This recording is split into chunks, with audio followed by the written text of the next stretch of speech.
Hey everybody, so it's that time again. It's time for a book haul.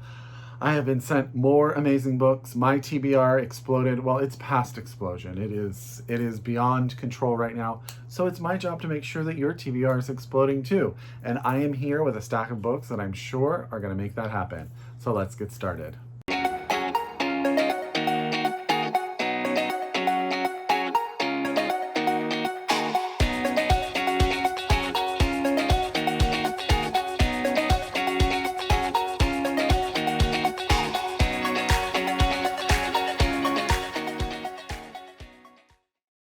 Hi everybody and welcome back to my channel. It's Russell with Ink and Paper Blog. How are you doing today? As always, I hope you're happy, I hope you're healthy, I hope you're safe, and of course I hope you're reading an amazing book or two or three or four. It is a very warm afternoon here in Northern California. It has been a very long work day, so I am doing my best to be just plain old coherent. My brain and my mouth are not on the same page today, but that's okay, because today we're here to talk about books, and I can be a little goofy doing that, right? Seems fair. But today it's all about making your TBR explode. So get out your pen, get out your paper, get out your Goodreads, however you keep track of that TBR. If you are so able, please order these books from your local independent bookstore or have your library get you a copy as soon as possible. Okay, let's get started. Let's hope that I can do this. My goodness. The first book that I want to tell you about is the essay collection. It's sort of a memoir in essays called The Crane Wife by C.J. Hauser. This is out from DoubleDay and it comes out on July 12th, 2022. I've already actually started this one. So the essay that sort of inspires us, the title essay, The Crane Wife, was written when CJ had called off her wedding, and about 10 days later, she went on this expedition to explore and study the whooping crane. And on this trip, she sort of come to this realization that she was about to live someone else's life. And so she starts to really dive into that idea. Like it's this idea of choices, making mistakes, and sometimes mistakes lead to the biggest moments of learning, and how we use that to sort of create the life we are going to live. I will say I've read a couple of essays. They're really, really good, quite funny. She's just got a way with words, super fun. I can't wait to continue. And if you don't trust me, Hunter over Shelf by Shelf on Instagram already said this is one of his top books of the year. So that's The Crane Wife, a memoir and essays by C.J. Hauser, out from DoubleDay on July 12th, 2022. Okay, I got through one, so maybe I can get through the rest of these, okay? The next book I want to tell you about is a reissue of The Faces by Tove Ditlevsen. This is out from Picador. I may have talked about this in another video, but I just am such a fan of Tove's work. This is the story. It takes place in Copenhagen in 1968. Our main character is a children's book writer, and she's married. She has 3 children. But she's going through something where she's sort of haunted by these disembodied faces and voices. And she's convinced that her husband, who is already cheating on her, is going to leave her. And most of all, she's just scared that she's never going to write again. And as she sort of goes through different therapies and medications and tries to right herself, she starts to, I like that it says, is insanity something really to be feared? Or does it bring a kind of freedom? So this is The Faces by Tove Ditlevsen. This is out from Picador, and I should tell you, this is definitely translated. And it's translated from the Danish by Tina Nunali. And it's out now from Picador. You can get your hands on it. I have read almost all of the Copenhagen trilogy, a collection of short stories by Tove Ditlevsen, and I'm just so glad she's having sort of this rebirth. So the next book I'm going to tell you about is actually a paperback release. I already had the hardback on my channel some times ago, but now the paperback has come out, and the publishers over at Putnam were kind enough to send me the paperback as well. And this is Suburban Dicks by Fabian Nicieza. I am sorry, Fabian. I am butchering your last name. But this is the story of Andrea. Andrea at one time was an FBI profiler, but she sort of thought that and investigating crimes were behind her because she's now married, a mother of 4, I believe, and she's just really juggling that job in and of itself. Takes all of its time. And then one day she runs across a dead body at a gas station, a convenience store, and she notices that the police are not handling the investigation accurately. So she dives in, children in tow, and she winds up actually, I believe, sort of working with this disgraced newspaper reporter, and the investigation continues. So that's Suburban Dicks by Fabian Nicieza. And I am saying your last name wrong, Fabian. I am so sorry. Out now from Putnam. You can get the hardback, you can get the paperback, you can get whatever you like to read. I think that's fair.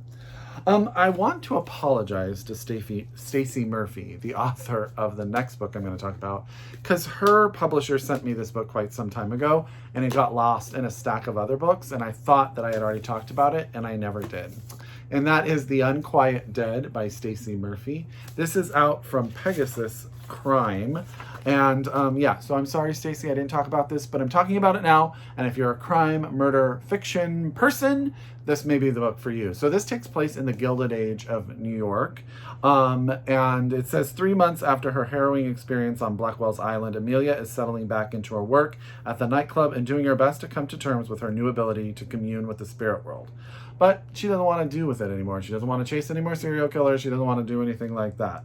But when her brother finds a dead body of a young girl and the spirit, something happens, especially when the son of one of the club's black waiters and Irish immigrant mother, black waiters and Irish immigrant's wife, his son is accused, and it becomes very personal for her. Hopefully that made sense. And so she continues into this investigation using her ability to speak to the dead. So hopefully that was coherent. That's The Unquiet Dead by Stacie Murphy, out from Pegasus. Okay. Next is a chunkster of a book. It's like even heavy to hold. But Chris Pavone is one of those authors that I think if you are one of those crime fiction people, mystery people, he has to be on your radar. And this is his new book, 2 Nights in Lisbon, out from MCD by FSG. I just like to say that, so I say it often. This is the story of a woman who wakes up in Lisbon alone. Her husband is totally missing. There's no note, he's not answering his phone, and she doesn't really know where he is. So she starts to investigate hotel security, the police station. She doesn't even really know why she's in Lisbon. She doesn't know why she was brought on this business trip. She doesn't know much about her husband, who is much younger than she is. And she's trying to figure it out, and the clock is ticking. She's got to sort of put the pieces of these puzzles together. And the one person that can help her, I'm not going to say who it is the person she probably doesn't want to talk to. So that's 2 Nights in Lisbon by Chris Pavone, and this is out from MCD by FSG. And it is out now. You can get your hands on it. I've seen it in the bookstore. I always love FSG and MCD because they always send me beautiful finished copies as well. And it makes it so easy to add it to this beautiful collection behind you. The next book I want to tell you about is The Latecomer by Jean Hanff Korelitz. And this is out from Celadon Press. I just got another Celadon book in the mail the other day for another video. You may know Jean from her book, The Plot. It was very well received. People really loved it. I know my friend Ryan loved it. He lent it to me. It's on my shelf waiting for me to read it. But this one's very different. So this is the story of a family, a very wealthy New York family called the Oppenheimers. This is the story of their whole family life, really, from when their parents meet. They're sort of brought together by a tragic accident. They wind up having, I believe, triplets. By IVF, and the children never really connect with the parents. They're sort of really have always been wanting to leave, and they're about to go to college, and they're about to sort of start their lives. And Jean, the mother, who's sort of having issues with the father, that relationship is having its own conundrums, decides that she wants to have another child, and she has a 4th baby. And what role will this new child play in this fractured family?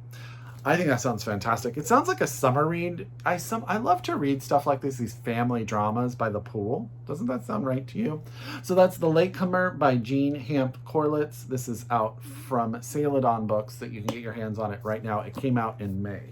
It's a bit of a chunkster too, if I'm not I'm being honest. Another book, you know how much I love a good fashion Greek myth retelling, and this is Elektra by Jennifer Saint. This is out from Flatiron Books, and it came out in May, so you can get your hands on the finished copy as we speak. And that's exactly what this is. This is the story of Clytemnestra, Agamemnon, the Trojan War, their relationship, and it really focuses on Clytemnestra, Cassandra, the seer who no one would believe. She sees what's coming, but no one will believe a word she's going to say.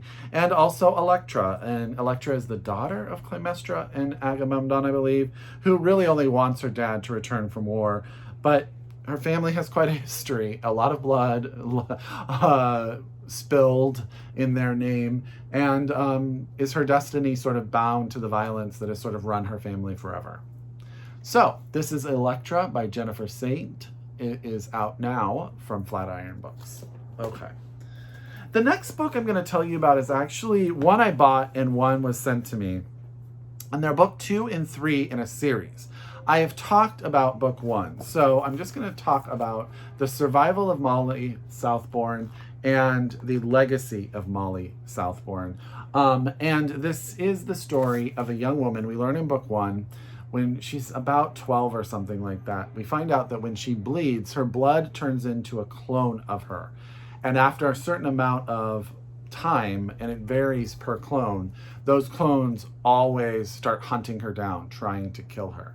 But what's interesting is we learn that maybe the clones don't realize that they're not her. And in the first book, she's like trying to live a normal life, and this keeps happening, and tragic things happen. And then the story continues in these 2 books. I loved the first book. Maybe I'll bring these on my trip, which I'm going on in a few days, because they're fast, fun reads. But I want to make sure that I put on. The first book is called The Murders of Molly Southbourne. The second book is The Survival of Molly Southbourne. And then the third book is The Legacy of Molly Southbourne. I highly recommend all of them. Oh, did I say Tade Thompson wrote them? I've been saying the title 100,000 times.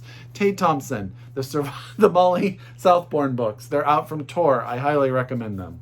See, I told you at the beginning that it's been a long, hot day, so my brain is not a-working.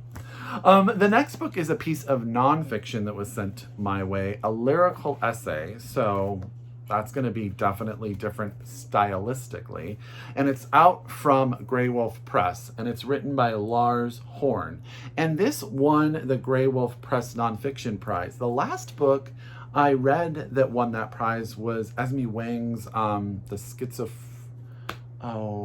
Schizophrenic Collection. I have it. I know it's right up here somewhere. Oh goodness, you know when you know a title in your head and you can't figure it out? Loved that book. This book sounds really interesting, also quite harrowing. So it's living in Russia and traveling through Georgia as queer and trans masculine, modeling in baths of dead squid for their mother's photography projects, lying bedbound, unable to speak. In Voice of the Fish, Lars Horn dives into marine history, theology, art, and illness, and questions the presumed uniformity of the body as cultural and scientific object, illuminating ways of seeing and being that resist binaries that fracture, mutate. Horn blends the aquatic, mystical, and physical to reach a place beyond them all. When I started reading this, what is her name? There was an author it really, really reminded me of, Maggie Nelson, The Argonauts. Sort of that style, sort of that craft with language, while also conquering or tackling really meta topics. Does that make sense? I think this is one of those books that's going to be completely like highlighted and then lead to more research and more discussion and all of that.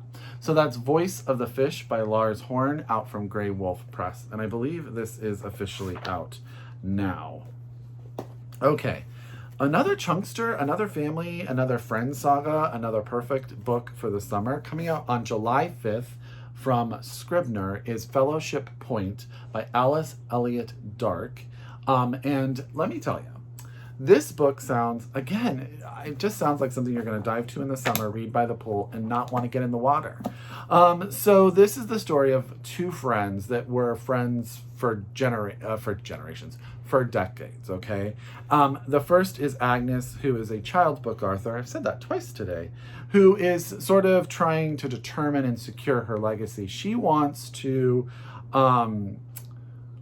sort of section off and save a portion of Maine called Fellowship Point. She wants to donate the land to a trust so that it can never be, destroyed. Gosh, that's the wrong word, but you know what I mean.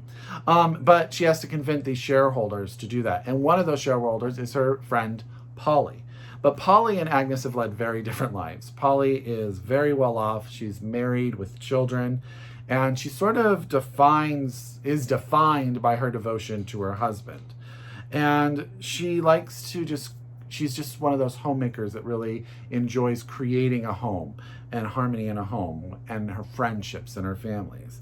But she soon finds her loyalties torn and between her best friends and the wishes of her three sons. And it comes down to, what does Polly really want? And has she ever made a decision that is for herself versus everybody else? So that's Fellowship Point by Alice Elliott Dark. This is out from Scribner on July 5th, 2022. If you can believe how close July is right now, I cannot deal with it. Last but not least is another Graywolf book. It's a collection of short stories called Sleeping Alone by Rue Freeman. And again, this one comes out, actually I think it came out this week. It's coming out this week or next week. I'm not exactly sure. Or maybe it just came out. It's coming out very, very soon. This cover is quite beautiful. It's like artistic work. So it says, Rue Freeman explores what it means to cross borders, both real and imagined. A cast of misfits, young and old, single and coupled, even entire family units, confront startling changes wrought by difficult circumstances or harrowing choices. And there's 11 stories that span the world, moving from Maine to Sri Lanka, from Dublin to Philadelphia, paying exquisite attention to the dance between the intimate details of our lives and our public selves. So, you know how I always struggle to summarize a short story collection, so I took the opportunity to allow them to do it for me. So that's Sleeping Alone by Rue Freeman. I just want to make sure, I don't think that this one is, it's not translated. For some reason in my head I thought it was translated. I'm going to try to stack these books and hold them up there for you. We'll see how that goes. I hope they all sound fantastic to you. I hope every single one of them winds up on your TBR. Such a variety, right? And so many different types of books in this stack.